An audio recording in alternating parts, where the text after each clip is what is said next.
ओम शांति। प्रातः मुरली। ओम शांति। बाप दादा 28/11/2024 के परमात्मा मधुर महावाक्य। मीठे बच्चे, तुम्हें एक बाप से ही सुनना है और सुन करके दूसरों को सुनाना है।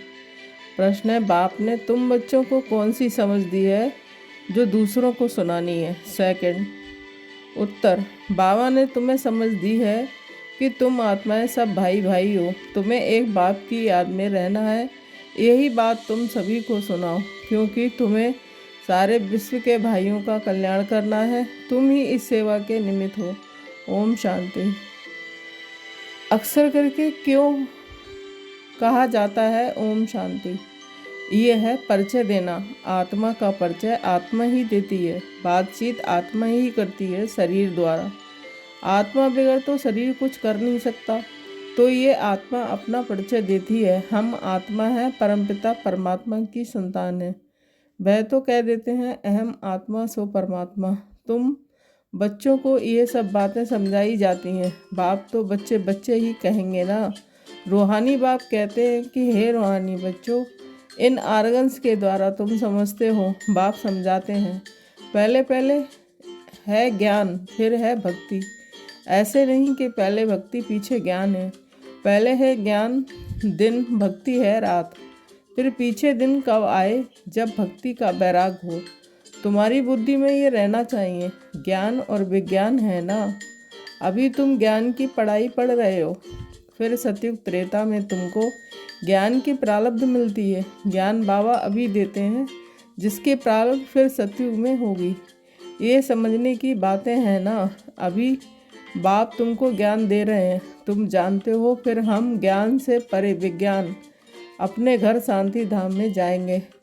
उसको ना ज्ञान है ना भक्ति कहेंगे, उसको कहा जाता है विज्ञान। ज्ञान से परे शांति धाम में चले जाते हैं। ये सब ज्ञान बुद्धि में रखना है। बाप ज्ञान देते हैं कहाँ के लिए? भविष्य नई दुनिया के लिए देते हैं। नई दुनिया में जाएंगे तो पहले अपने घर जरूर जाएंगे। मुक्ति धाम में जाना है, जहाँ की आत्माएं रहवासी हैं, वहाँ तो जरूर जाएंगे ना। ये नई नई बातें तुम ही सुनते हो और कोई समझ नहीं सकते हैं। तुम समझते हो हम आत्माएं स्पिरिचुअल फादर के स्पिरिचुअल बच्चे हैं। रूहानी बच्चों को जरूर रूहानी बाप चाहिए। रूहानी बाप और रूहानी बच्चे। रूहानी बच्चों का एक ही रूहानी बाप है। वह आकर नॉलेज देते हैं। बाप कैसे आते हैं वह भी समझाया है। बाप कहते हैं मुझे भी प्रकृति धारण करनी पड़ती है। अभी तुमको बाप से सुनना ही सुनना है, सिवाय बाप के और कोई से सुनना नहीं है। बच्चे सुनकर फिर और भाइयों को सुनाते हैं। कुछ ना कुछ सुनाते जरूर हैं। अपने को आत्मा समझो, बाप को याद करो, क्योंकि वही पतित पावन है। बुद्धि वहाँ चली जाती है। बच्चों को समझाने से समझ जाते हैं, क्योंकि पहले बेसमझ थे। भक्ति मार्ग में बेसमझाई से रावण के चम्मे में आने से क्या करते हैं? जैसे छींची बन जाते हैं। शराब पीने से क्या बन जाते हैं? शराब गंदगी को और ही फैलाती है। अभी तुम बच्चों की बुद्धि में है कि बेहद के बाप से हमको बरसा लेना है। कल्प कल्प लेते आए हैं, इसलिए देवी गुण भी जरूर धारण करने हैं। श्री कृष्ण के देवी गुणों की कितनी महिमा है। वैकुंठ का मालिक कितना मीठा है। अभी श्री कृष्ण की डिनास्टी नहीं कहेंगे, डिनास्टी विष्णु अथवा लक्ष्मी नारायण की ही कहेंगे। अभी तुम बच्चों को मालूम है बाप ही सतयुगी राजाई की डिनास्टी स्थापन करते हैं। ये चित्र आदि भल ना भी हो तो भी समझा सकते हैं। मंदिर तो बहुत बनते रहते हैं जिनमें ज्ञान है। वह औरों का भी कल्याण करने आप समान बना दे भागते रहेंगे। अपने को देखना है कि हमने कितनों को ज्ञान सुनाया है। कोई कोई तो झट ज्ञान का तीर लग जाता है। भीष्म पितामह आदि ने भी कहा है ना, हमको कुमारियों ने ज्ञान बाण मारा है। ये सब पवित्र कुमार कुमारियां हैं, अर्थात बच्चे हैं। तुम सब बच्चे हो, इसलिए कहते हो कि हम ब्रह्मा के बच्चे, कुमार कुमारियां भाई बहन हैं। यह पवित्र नाता होता है, सो वे अडॉप्टेड चिल्ड्रन हैं। बाप ने अडॉप्ट किया है, शिव बाबा ने अडॉप्ट किया है। प्रजापिता ब्रह्मा द्वारा वास्तव में अडॉप्ट अक्षर भी नहीं कहेंगे। शिव बाबा के बच्चे तो हैं ही, सब मुझे बुलाते हैं शिव बाबा आओ, परंतु समझ में कुछ नहीं है। सब आत्माएं शरीर धारण कर पार्ट बजाती हैं, तो शिव बाबा भी जरूर शरीर द्वारा पार्ट बजाएंगे ना। शिव बाबा पार्ट ना बजाएं फिर तो कोई काम का ना रहा, वैल्यू ही नहीं होती है। उनकी वैल्यू ही तब होती है जबकि सारी दुनिया को सदगति में पहुंचाते हैं, तब उनकी महिमा भक्ति मार्ग में गाते हैं, सदगति हो जाती है। फिर पीछे तो बाप को याद करने की दरकार ही नहीं रहती है। वह सिर्फ गॉड फादर कहते हैं तो फिर टीचर गुम हो जाता है। कहने मात्र रह जाता है कि परमपिता परमात्मा पावन बनाने वाला है, वह सदगति करने वाला भी नहीं कहते हैं। भल गायन में आता है सर्व का सदगति दाता एक है, परंतु बिगर अर्थ ये कह देते हैं। अभी तुम जो कुछ कहते हो सो अर्थ सहित समझते हो। भक्ति की रात अलग है, ज्ञान दिन अलग है। दिन का भी टाइम होता है, भक्ति का भी टाइम होता है। ये बेहद की बात है। तुम बच्चों को नॉलेज मिली है बेहद की। आधा कल्प है दिन, आधा कल्प है रात। बाप कहते हैं मैं भी आता हूँ रात को दिन बनाने। तुम जानते हो आधा कल्प है रावण का राज, उसमें अनेक प्रकार के दुख हैं। फिर बाप नई दुनिया स्थापन करते हैं तो उसमें सुख ही सुख मिलता है। कहा भी जाता है ये सुख और दुख का खेल है। सुख माना राम, दुख माना रावण। रावण पर जीत पाते हो तो फिर रामराज आता है। फिर आधा कल्प बाद रावण राज्य पर जीत पहनकर राज्य करते हैं। तुम अभी माया पर जीत पाते हो। अक्षर बाई अक्षर तुम अर्थ सहित कहते हो कि ये तुम्हारी ईश्वरीय भाषा, ये कोई समझेगा थोड़ा ही। ईश्वर कैसे बात करते हैं तुम जानते हो, ये गॉड फादर की भाषा है, क्योंकि गॉड फादर नॉलेजफुल है। गाया भी जाता है वह ज्ञान का सागर नॉलेजफुल है, तो ज़रूर किसको तो नॉलेज देंगे ना।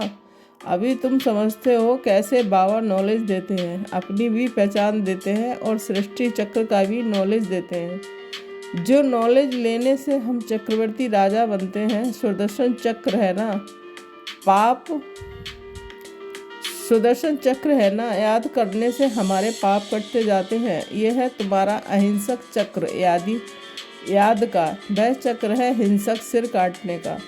वह अज्ञानी मनुष्य एक दो का सिर काटते रहते हैं। तुम इस सुदर्शन चक्र को जानने से बादशाही पाते हो।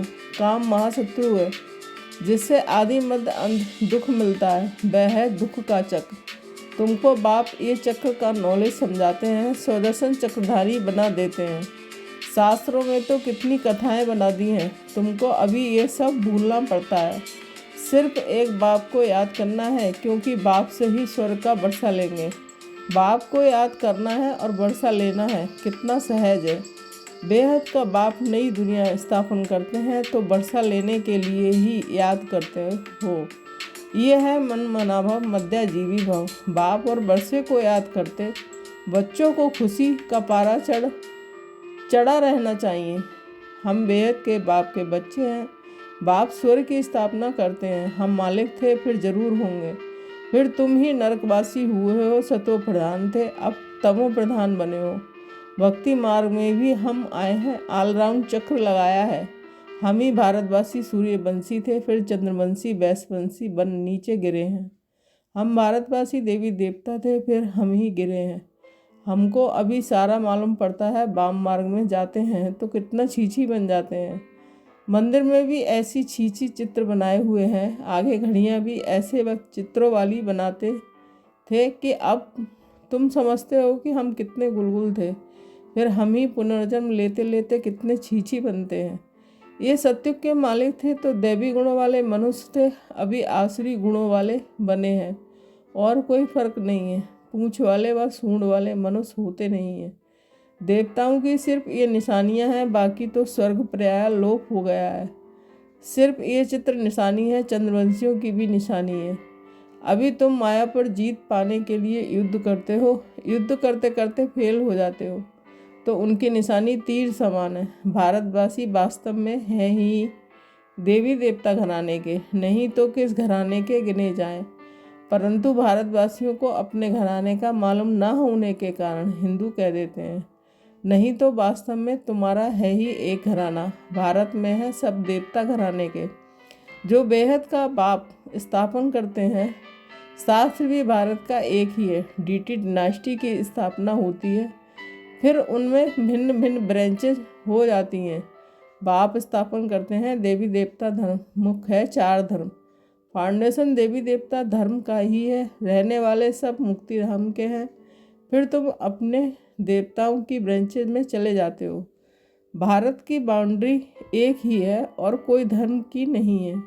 ये है असुर देवता धर्म के, फिर उनसे और धर्म निकले हैं। ड्रामा के प्लान अनुसार भारत का असुर धर्म है ही डीटी, जो स्थापन करने वाला भी है बाप।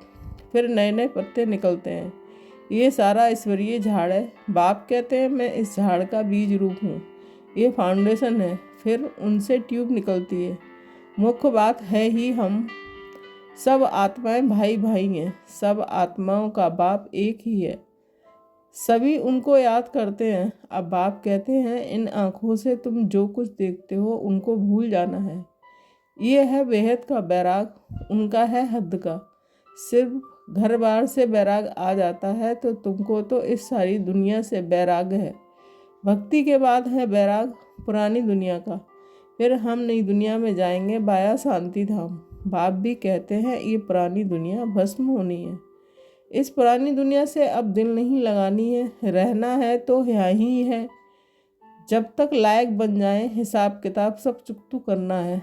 तुम आधा कल्प के लिए सुख जमा करते हो।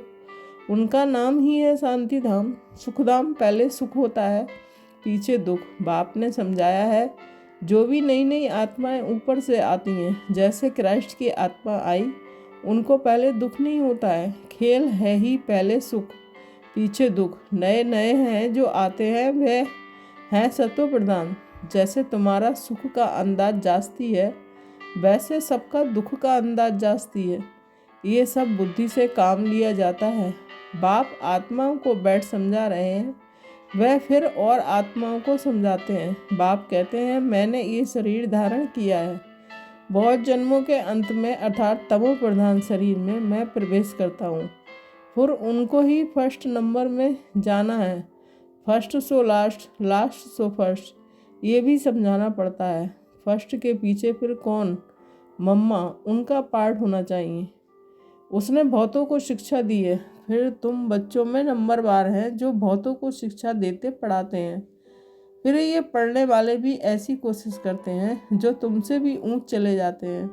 बहुत सेंटर्स पर ऐसे हैं जो पढ़ाने वाली टीचर से ऊंच चले जाते हैं। एक एक को देखा जाता है, सबकी चलन से मालूम तो पड़ता है ना। कोई कोई को तो माया ऐसा नाक से पकड़ लेती है जो एकदम खल्लास कर देती है। बेकार में गिर पड़ते हैं। आगे चलकर तुम बहुतों का सुनते रहेंगे, बंडर खाएंगे। ये तो हमको ज्ञान देती थी, फिर ये कैसे चली गई? हमको कहती थी पवित्र बनो और खुद फिर छीछी बन गई। समझेंगे तो जरूर ना, बहुत छीछी बन जाते हैं। बाबा ने कहा है बड़े बड़े अच्छे महारथियों को भी माया जोर से फटकाएगी। जैसे तुम माया को फटकाकर जीत पहनते हो, माया भी ऐसे करेगी। बाप ने कितने अच्छे अच्छे फर्स्ट क्लास रमणीक नाम भी रखे हैं, परंतु अहो माया आश्चर्यवत सुनंती कथनती और फिर भागंती गिरंती हो गए। माया कितनी ज़बरदस्त है, इसलिए बच्चों को बहुत खबरदार रहना है। युद्ध का मैदान है ना, माया के साथ तुम्हारी कितनी बड़ी युद्ध है। अच्छा, मीठे मीठे शकील बच्चों के प्रथमात पिता बाप दादा का याद प्यार और गुड मॉर्निंग। रूहानी बाप की रूहानी बच्चों को नमस्ते। हम रूहानी बच्चों की रूहानी माता पिता बाप दादा को याद प्यार गुड मॉर्निंग, नमस्ते नमस्ते। शुक्रिया बाबा, शुक्रिया। धारणा के लिए मुख्य सार 1 पॉइंट। यहाँ ही सब हिसाब किताब चुकतू कर आधा कल्प के लिए सुख जमा करना है। इस पुरानी दुनिया से अब दिल नहीं लगानी है। इन आँखों से जो कुछ दिखाई देता है उसे भूल जाना है। 2 पॉइंट, माया बड़ी ज़बरदस्त है, उससे खबरदार रहना है। पढ़ाई में गैलप कर आगे जाना है। एक बाप से ही सुनना और उसको ही सुना हुआ दूसरों को सुनाना है। वरदान बेहद की दृष्टि वृत्ति और स्थिति द्वारा सर्व के प्रिय बनने वाले डबल लाइट फरिश्ता भाव। स्पष्टीकरण, फरिश्ते सभी को बहुत प्यारे लगते हैं क्योंकि फरिश्ता सर्व का होता है, एक दो का नहीं। बेहद की दृष्टि वृत्ति और बेहद की स्थिति वाला फरिश्ता सर्व आत्माओं के प्रति परमात्म संदेश वाहक है। फरिश्ता अर्थात डबल लाइट सर्व का रिश्ता एक बाप से जुटाने वाला, देह और देह के संबंध से न्यारा, स्वयं को और सर्व को अपने चलन और चेहरे के द्वारा बाप समान बनाने वाला, सर्व के प्रति कल्याणकारी। ऐसे फरिश्ते ही सबके प्यारे होते हैं। स्लोगन, जब आपकी सूरत से बाप की सीरत दिखाई देगी तब समाप्ति होगी। ओम शांति। Thank you Baba.